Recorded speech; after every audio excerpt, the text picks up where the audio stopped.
AITAH for being upset with my husband for saying he would choose his deceased wife over me. My 34F husband, 37M, was married once before me. She was his high school sweetheart. They started dating their junior year, survived long distance during college, and got married when they were both 23, very shortly after graduating college. She passed away unexpectedly at age 26 from an aneurysm, and it obviously devastated him, especially because they were extremely young. They never had children. He contemplated remarrying because he was so heartbroken, but we ended up meeting about 4 years after that. We got married when I was 31 and he was 34 and have 2 children. Last night, we were at a friend potluck gathering. Everything was going well until one of our friends brought up a new topic that had to do with relationships. She is newly divorced, so it was about her divorce. Others were chiming in with past relationships from high school, college, etc. I had said I never thought I would get married because my luck with men has always been terrible until I met my husband, and I said I felt very lucky to have met him. After a little while longer, my husband brings up his deceased wife. Everyone knows he was married before me and that she passed. He was talking about her and then drops a bomb and goes, "If she walked through that front door right now, I'd pick up where we left off." If I am being honest, it felt like someone put my heart into a blender and punched me in the gut as hard as they could. Everyone in the room could sense the awkwardness that followed. To avoid making a scene, I just laughed it off even though I think it was still obvious that it hurt me. I just felt that if you still felt that way, then why are we married? I've never asked him to get over his wife. I have never had a deceased spouse or even a deceased partner, so I am unsure how that feels. But I would never say that in front of my new spouse. After the gathering, we left, and I did not speak to him the entire car ride home or barely the entire night. I did tell him that what he said hurt my feelings deeply, and that we could talk in the morning once I've calmed down because I didn't want to say something mean to him. I ended up sleeping on the couch because he would not leave me alone. It's now the next morning, and I barely slept. He is still sleeping.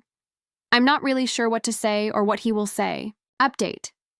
This may be a long one. I also tried to reply to as many comments as I could, but they were flooding in and I got a bit overwhelmed.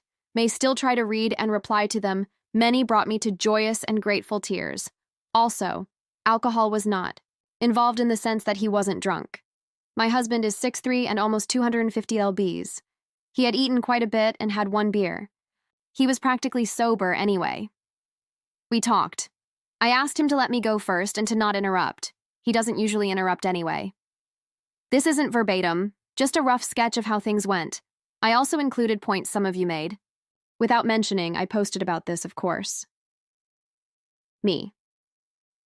I just want to say that I do not hate you for what you said. I understand where you were coming from. She died, and it was something neither of you saw coming. I could never ask you to get over her or to forget her because I know how much you loved her. She was your first love. I do understand that if she hadn't passed, we likely would not be together and you two likely would be. I have always understood this. But to say what you said hurt my feelings and embarrassed me. And even though her coming back from the dead is impossible, if it were, you would leave me and the children. It was probably one of the worst things anyone has ever said to me. It is clear your feelings about her are still raw and it still hurts. And I want you to get counseling, and I want couples counseling very, very soon. He then apologized profusely. Teared up and said how he did not mean to hurt me and embarrass me in front of our friends. He basically said that he thought about it before he went to sleep and came to the realization that he should have kept it to himself. I mean, I can't be angry for what he thinks. He loved her and she died. His feelings are also valid here. Also said that he would never leave me and the children and that what he said was just a poorly thought out and poorly worded statement. That he was not thinking clearly, and when he said it, he immediately felt that maybe it came out wrong. I asked him how he would feel if I said that to him. He says, "Yeah, it's bad. I know. I shouldn't have said it. I wouldn't be happy. I know you aren't happy. I should have apologized in front of everyone as soon as I said it or not have said it at all." I then asked him to think of the children and said, "It's like you saying, hey, children's names, if my dead wife walked through the door, I'd pack my bags and never speak to you guys again." And then it really got uncomfy. After some silence, I had no idea what to say after that. He asked me if I wanted to divorce. So I asked him why he would think I would want a divorce just to see what he would say. He says he doesn't know. I didn't answer his question and said we needed to look into counseling, that he needed to get counseling for himself and that we would go to couples counseling. And if the answer is no, I am not interested in moving forward. This isn't 100% about the comment anymore. I need to know if he is willing to make the necessary changes and put in the work to fix what he messed up. Because if he were to dismiss my feelings or not want counseling, it means he doesn't think this was that serious, and that he may not take me seriously. I also said this to him.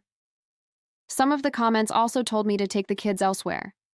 I agreed with this because it would be difficult to get through this while also parenting. I've got a very young daughter and a son that is a toddler. They are currently with my parents for the weekend, and I'll be getting them Sunday night, so this gives us time to really work. He suggested he sleep on the couch instead of me. I have nowhere else to go.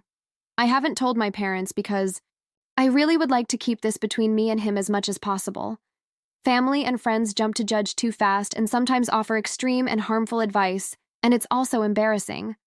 Luckily, we both have very good insurance that will help with counseling. I told him that it seems like whatever counseling he got after her death was not enough, and that he was not consistent with it like he should have been. With trauma like that, I personally would have been in counseling for years before I even considered remarrying.